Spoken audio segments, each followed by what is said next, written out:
नमस्कार. 50-60 वर्षांपूर्वी आपल्याकडं घरं कच्च्या मातीची होती, पण माणसातली नाती पक्की होती.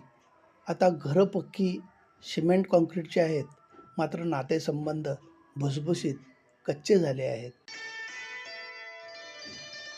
इतिहास हा काळाचा साक्षीदार असतो आणि सत्याचा प्रकाश असतो. कोणतेही नाते टिकवायला हिंमत लागत नाही, तर एकमेकांची किंमत कळावी लागते. कारण किंमत कळली की हिंमत आपोआपच येत असते. या जगात सगळ्या गोष्टी सापडतात, पण स्वतःची चूक कधीच सापडत नाही. आणि ज्या दिवशी ती सापडते, त्या दिवसापासून खऱ्या अर्थानं आयुष्य बदलून जातं. शांती आणि मनःशांती या दोन्ही गोष्टी तशा सहज मिळत नाहीत.